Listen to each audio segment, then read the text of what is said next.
China firmly denounces Indian double standards on counter-terrorism. Indian involvement in terrorist activities, particularly in Balochistan, Chinese Foreign Ministry spokesperson Mao Ning expressed serious concerns and condemned such activities, emphasizing that terrorism is a common enemy of humanity. She strongly opposed any double standards in the global fight against terrorism. कोई भी terrorist group ਨੂੰ support ਕਰਨਾ ਆਪਣੇ self interest ਲਈ ਔਰ ਇਸ ਦੇ ਲਈ ਇੰਟਰਨੈਸ਼ਨਲ ਔਰ ਰੀਜਨਲ ਸਿਕਿਉਰਿਟੀ ਨੂੰ ਕੁਰਬਾਨ ਕਰ ਦੇਣਾ ਇਹਦੇ ਨਾਲ ਕਿਸੇ ਦਾ ਫਾਇਦਾ ਨਹੀਂ ਹੋਏਗਾ ਔਰ ਅਲਟੀਮੇਟਲੀ ਇਸ ਦੇ ਕਨਸੀਕੁਐਂਸਿਸ ਭੁਗਤਣੇ ਪੈਣਗੇ। Advocated for strengthened cooperation among countries in countering terrorism. She underscored the need for joint effort to combat all forms of terrorism, emphasizing the importance of international collaboration in addressing this shared challenge.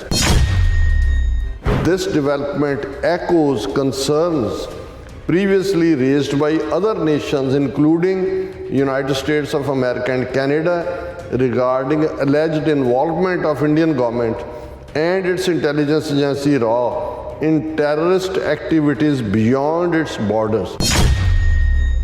The issue has garnered attention on the international stage, contributing to a complete geopolitical landscape.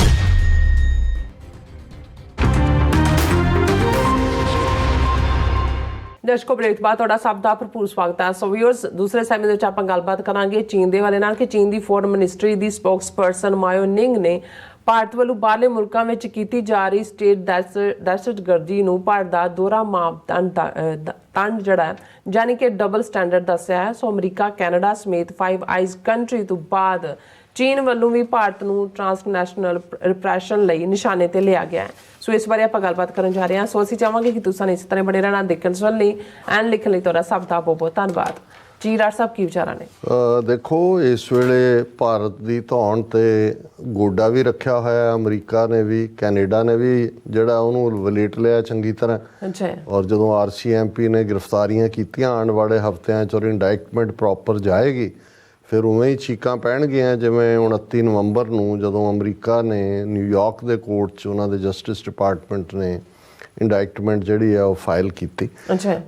ਅਸੀਂ ਇਹ ਦੇਖ ਰਹੇ ਹਾਂ ਕਿ ਵੀ ਜਦੋਂ America ਔਰ Canada ਨੇ India ਨੂੰ ਟ੍ਰਾਂਸਨੈਸ਼ਨਲ ਰਿਪਰੈਸ਼ਨ ਲਈ ਜ਼ਿੰਮੇਵਾਰ ਠਹਿਰਾਇਆ, ਉਦੋਂ ਪਹਿਲੀ ਵਾਰ ਸੀ ਕਿ ਓਪਨਲੀ ਸਿੱਖ ਮੁੱਦੇ ਦੇ ਉੱਤੇ, ਹਾਲਾਂ ਕੁਲਭੂਸ਼ਣ ਯਾਦਵ ਉਹਨਾਂ ਦੀ ਕਸਟਡੀ 'ਚ ਹੈ ਪਾਕਿਸਤਾਨ ਦੀ, ਉਹਦਾ case India international court of justice ਕੋਲ ਲੈ ਕੇ ਗਿਆ ਹੋਇਆ, ਲੇਕਿਨ ਪਾਕਿਸਤਾਨ ਨੇ ਹਮੇਸ਼ਾ ਇਸ ਲੈਵਲ 'ਤੇ ਗੱਲ ਤਾਂ ਕੀਤੀ ਲੇਕਿਨ ਸਿੱਖ ਇਸ਼ੂ ਜਿਵੇਂ ਪਰਮਜੀਤ ਸਿੰਘ ਪੰਜਵਾੜ ਜਾਂ ਹਰਪ੍ਰੀਤ ਸਿੰਘ ਹੈਪੀ ਜਾਂ ਕਸ਼ਮੀਰੀ ਐਕਟਿਵਿਸਟ ਦੇ ਮਾਰਨ ਦੀ ਗੱਲ ਨਹੀਂ ਸੀ ਕੀਤੀ। ਪਰ ਜਦੋਂ ਉਹਨਾਂ ਨੇ ਕੁਛ ਉਹਨਾਂ ਦੇ ਡਾਕੂਮੈਂਟ ਜਿਹੜੇ ਨੇ ਉਹ ਲੀਕ ਹੋਏ ISI ਦੇ ਅਤੇ ਦਾ ਇੰਟਰਸੈਪਟ ਜਿਹੜੀ ਇਨਵੈਸਟੀਗੇਟਿਵ ਪਬਲੀਕੇਸ਼ਨ ਹੈ, ਉਹਨਾਂ ਨੇ ਫਿਰ ਇਸ ਮੁੱਦੇ ਦੇ ਉੱਤੇ ਕਿ ਕਿਵੇਂ ਇੰਡੀਅਨ ਜਿਹੜੀ ਏਜੰਸੀਆਂ ਨੇ ਉਹਨਾਂ ਨੇ ਪਾਕਿਸਤਾਨ 'ਚ ਵੀ ਕਿਲਿੰਗਸ ਕੀਤੀਆਂ, ਇਸ ਦਾ ਜ਼ਿਕਰ ਹੋਇਆ। ਪਰ ਚਾਈਨਾ ਹੁਣ ਅਮਰੀਕਾ, ਕੈਨੇਡਾ ਜਾਂ ਪਾਕਿਸਤਾਨ ਤੋਂ ਬਾਅਦ ਉਹ ਮੁਲਕ ਬਣਿਆ ਔਰ ਅਮਰੀਕਾ ਕੈਨੇਡਾ ਦੇ ਨਾਲ ਜ਼ਾਹਰ ਹੈ ਦਬਵੀਂ ਸੁਰ ਦੇ ਵਿੱਚ UK, Australia, New Zealand five eyes country ਦੇ ਥੱਲੇ, ਪਰ ਉਹ ਤੁਹਾਨੂੰ ਐਵੇਂ ਦਬੇ ਜਿਹੇ ਹੀ ਨਜ਼ਰ ਆਏ। ਅਮਰੀਕਾ ਕੈਨੇਡਾ ਨੇ ਤਾਂ ਖੁੱਲ੍ਹ ਕੇ ਪੂਰਾ ਉਹਨਾਂ ਦੀਆਂ 29 ਨਵੰਬਰ ਤੋਂ ਬਾਅਦ ਅਮਰੀਕਾ ਦੀਆਂ ਏਜੰਸੀਜ਼ ਦੇ ਹਾਇਰ ਆਫੀਸ਼ੀਅਲਸ ਰਿਪੀਟਡਲੀ ਭਾਰਤ ਗਏ ਨੇ ਔਰ ਜਸਟਿਨ ਟਰੂਡੋ ਨੇ ਤਾਂ ਸ਼ੁਰੂ ਹੀ ਕੰਮ ਪਾਰਲੀਮੈਂਟ ਤੋਂ ਕੀਤਾ ਔਰ ਨਾਲ ਦੀ ਨਾਲ ਉਹ ਮੀਡੀਆ ਦੇ ਨਾਲ ਬਰੀਫ ਕਰਦੇ ਨੇ। ਜਿਹੜਾ ਉਹਨਾਂ ਨੇ ਮੀਟ ਦਾ ਪ੍ਰੈਸ ਇਸ ਵਰੇ ਐਂਡ ਦੇ ਉੱਤੇ ਆਪਣੀ ਪ੍ਰੈਸ ਕਾਨਫਰੰਸ ਵੀ ਕੀਤੀ, ਉਹਦੇ 'ਚ ਵੀ ਉਹਨਾਂ ਨੇ ਇਹ ਸਾਰੇ ਵੇਰਵੇ ਦਿੱਤੇ।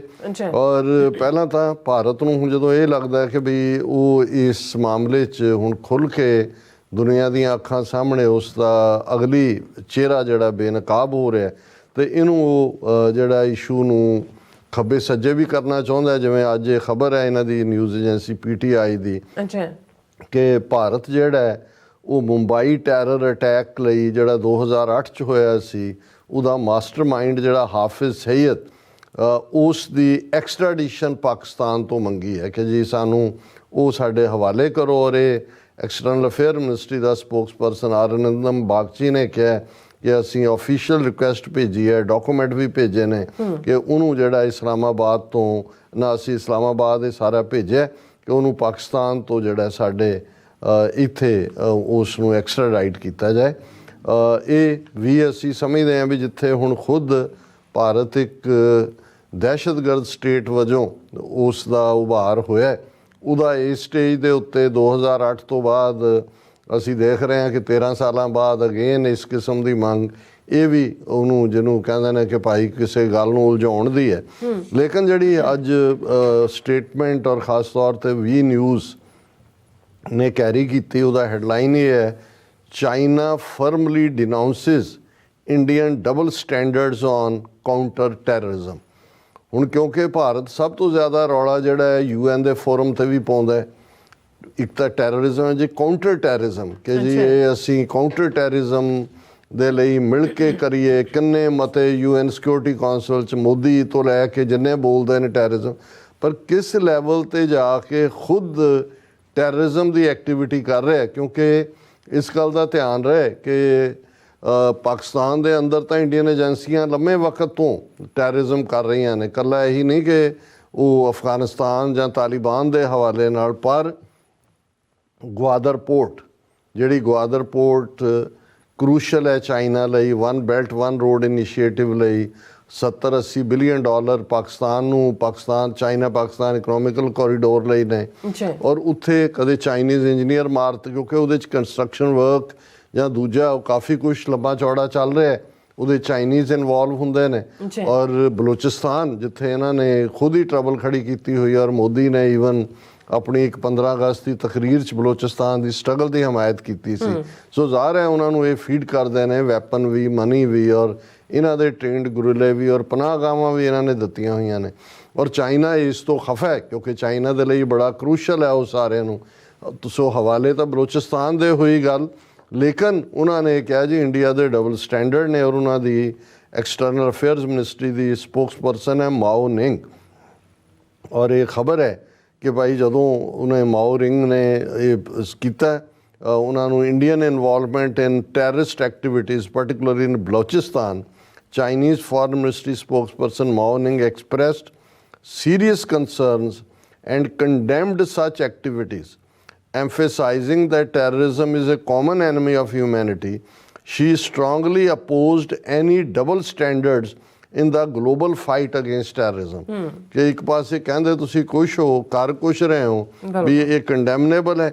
ਔਰ ਉਹਨਾਂ ਨੇ ਇਹ ਕਿਹਾ ਕਿ ਬਈ ਇਹ ਜਿਹੜਾ ਕੋਈ ਵੀ ਟੈਰਰਿਸਟ ਗਰੁੱਪ ਨੂੰ ਸਪੋਰਟ ਕਰਨਾ ਆਪਣੇ ਸੈਲਫ ਇੰਟਰਸਟ ਲਈ, ਔਰ ਇਸ ਦੇ ਲਈ ਇੰਟਰਨੈਸ਼ਨਲ ਔਰ ਰੀਜਨਲ ਸਿਕਿਉਰਿਟੀ ਨੂੰ ਕੁਰਬਾਨ ਕਰ ਦੇਣਾ, ਇਹਦੇ ਨਾਲ ਕਿਸੇ ਦਾ ਫਾਇਦਾ ਨਹੀਂ ਹੋਏਗਾ।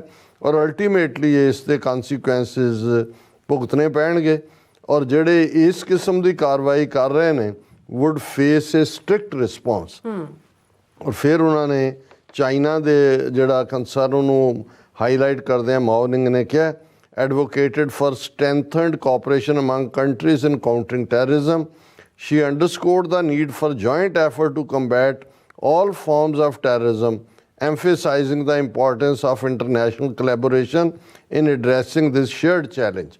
ਔਰ ਇਹ ਜਿਹੜੀ ਵੀ ਨਿਊਜ਼ ਨੇ ਕਨਕਲੂਡ ਕੀਤਾ ਇਸ ਖਬਰ ਨੂੰ, this development echoes concerns previously raised by other nations including United States of America and Canada regarding alleged involvement of Indian government and its intelligence agency RAW in terrorist activities beyond its borders। ਕਿ ਇਹ America ਔਰ Canada ਤੋਂ ਬਾਅਦ ਤੀਸਰਾ ਵੱਡਾ ਮੁਲਕ ਬਣਿਆ ਜਿਹਨੇ RAW ਦੀ ਜਿਹੜੀ ਟੈਰਰਿਸਟ ਐਕਟੀਵਿਟੀ ਹੈ ਬਾਉਂਡਰੀਜ਼ ਤੋਂ ਬਾਅਦ ਉਹਦਾ ਨੋਟਿਸ ਲਿਆ। ਔਰ ਇਹ ਉਹਨਾਂ ਨੇ ਕਿਹਾ ਕਿ the issue has garnered attention on the international stage contributing to a complete geopolitical landscape. So ਅਸੀਂ ਸਮਝਦੇ ਹਾਂ ਕਿ ਵੀ ਇਹ ਹੌਲੀ ਇਹਨਾਂ ਦਾ ਜਿਹੜਾ ਇਹਨਾਂ ਨੇ ਉਹ ਮਖੌਟਾ ਪਾਇਆ ਹੋਇਆ ਸੀ ਉਹ ਲੱਥ ਗਿਆ। ਔਰ ਇਹ ਸਾਹਮਣੇ ਆਇਆ ਕਿ ਭਾਈ ਇਹ ਡੈਮੋਕ੍ਰੇਸੀ ਦੇ ਨਾਂ ਥੱਲੇ ਰੋਗ ਅਥੋਰੀਟੇਰੀਅਨ ਸਟੇਟ ਹੈ ਜਿਹੜੀ ਕਿ ਈਵਨ ਪੀਸਫੁਲ ਢੰਗ ਨਾਲ ਜਿਹੜੇ ਇਹਨਾਂ ਨਾਲ ਸਹਿਮਤੀ ਰੱਖਦੇ ਨੇ ਉਹਨਾਂ ਨੂੰ ਦੂਸਰੇ ਮੁਲਕਾਂ ਦੀਆਂ ਬਾਉਂਡਰੀਜ਼ ਦੇ ਅੰਦਰ ਜਾ ਕੇ ਉਹਨਾਂ ਦੀ ਸੋਵਰਨਟੀ ਵਾਇਲੇਟ ਕਰਕੇ ਵੀ ਜਿਹੜਾ ਹੈ ਉਹ ਟਾਰਗੇਟ ਕਰਦੇ ਨੇ ਜਾਂ ਉਹਨਾਂ ਦੀਆਂ ਕਿਲਿੰਗਸ ਕਰਦੇ ਨੇ। ਬਿਲਕੁਲ ਜੀ, ਰਾਜ ਸਾਹਿਬ ਤੁਹਾਡਾ ਬਹੁਤ ਬਹੁਤ ਧੰਨਵਾਦ। ਸੋ ਇੱਥੇ ਬ੍ਰੇਕ ਵਿਊਅਰਸ ਤੁਸੀਂ ਇਸੇ ਤਰ੍ਹਾਂ ਬੜੇ ਨਾਲ ਮਿਲਦੇ ਹਾਂ ਛੋਟੇ ਜਿਹੇ ਵਕਫੇ ਤੋਂ ਬਾਅਦ।